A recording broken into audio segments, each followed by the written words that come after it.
The mark of a great player is their ability to do it in those big moments, but it's not easy. The heart is racing, the legs are shaky, and the ability to still execute your skills in that environment is the mark of real greatness. The UEFA Champions League final is the pinnacle of every single season. The stakes are high and the pressure is even higher.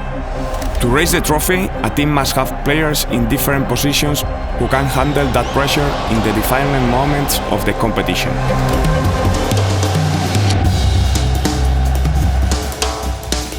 In this episode, we will use data to reveal who are the pressure players of this season's UEFA Champions League. The history of the UEFA Champions League is literally a list of players who've done it under pressure in the biggest games. Players who perform at the big moments, but also the players who are performing when they look up and all they see is opponents surrounding them.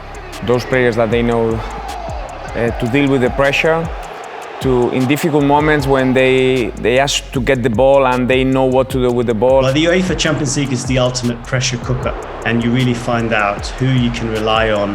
Luka Modric, Stevie G, Philipp Lahm. I've been lucky enough to play with great players.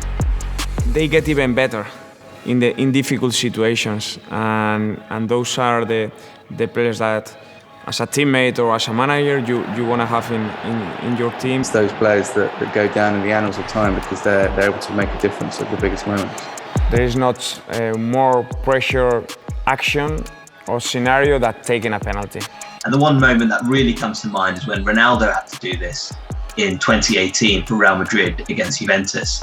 That's the moment where I think is the most beautiful moment in football, when you feel that, because that's the moment that you know that you can do something and change it. The penalty I took in Istanbul, it was my first professional penalty. So once the referee blew the whistle, I said, it's going to be the first one. It's going to be the first big one. I guess that the next ones, they are not going to be that hard to deal with them. Pressure that you endure, being exposed to top oppositions. There are players who enjoy them, and there are other players who prefer to win 3-0 and go home, and that's it, no pressure. No. A team aspiring to go farther in the UEFA Champions League must field pressure players in all the key areas of the pitch. I think the modern goalkeeper now has to do everything. If you make a mistake in goal as a goalkeeper, you might concede the goal that knocks out your team from the competition. And that, I think, brings a very unique psychological pressure. It's not a coincidence that the keepers that handle pressure best in the modern game are those that are comfortable with the ball at their feet. Ederson, his pass completion rate is over 90%. Now, someone like Paul Scholes in his career never got into the 90s. Thibaut Courtois has been probably one of the key pressure performers for Real Madrid this season. And, Alisson and Manuel Neuer and a few others are generally elite at doing that. Defenders are not always praised for their attacking counterparts, but are always constantly under pressure, playing against the European elite. Joel Matip at Liverpool is a really technically accomplished player. He has one of the highest pass success rates in the UEFA Champions League, over 90%. Thiago Silva isn't the tallest man on the pitch for Chelsea, but he is very successful in the air, winning 17 aerial duels this season, whilst also being very good on the ground, winning 23 ground duels.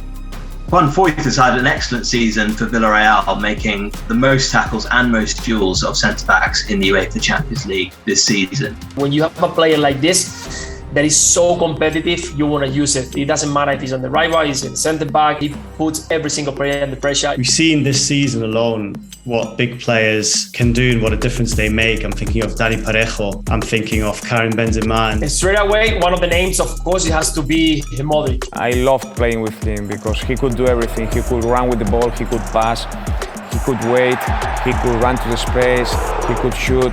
He has a pass success rate over 90%, but it's not all safe passes because his pass completion rate inside the final third is almost 90% as well. You want them there in these kind of games because they always have the perfect pass in the right time. You can make an argument that Dani Parejo is one of the most complete midfielders in the UEFA Champions League this season, creating more big chances than anyone else from midfield. So now you can see Rodri, he grabs the ball, turns around, and he's got a fantastic touch. So he makes a long pass to the other side, 60, 70 meters. He has an incredible 95% pass completion rate in the UEFA Champions League this season, and over 90% when passing into and around the final third. Those players, they get bigger in stature in those defining moments of the game. When playing in the UCL, it is vital to have forwards that won't miss an opportunity when they face-to-face with the keeper. I mean, the story in many ways with this season's UCL is Karim Benzema. He's scoring hat-tricks, he's scoring every single game. For a striker as well, he has very good pass completion rate inside the final third, but his pass completion rate in that zone is over 80%. Danjuma at Villarreal is just it's a brilliant story. I mean, it's kind of a winger, but has been sort of playing kind of up front, but in a hybrid role for Villarreal, and it's been absolutely brilliant. The fact that Riyad Mahrez has played over 90% of minutes for Manchester City in the UEFA Champions League this season. He's converted 75% of his big chances this season and is a key creative player for Manchester City. Nowadays, football is getting more not complicated, but more demanding for the teams, because the teams, they are getting better and better. Not just the top teams, the second level teams, they are getting better, and the gap is getting closer. The history of the UEFA Champions League is literally a list of players who've done it under pressure in the biggest games. Champions League magnifies everything, the stakes are so high. Players that you see that in the key moments, they don't provide. And there are other players, it's when they arise and when they show their best, and you know that they are gonna shine in, and they are gonna handle the pressure the best way. Thank you very much for watching Defining Numbers, brought to you by FedEx.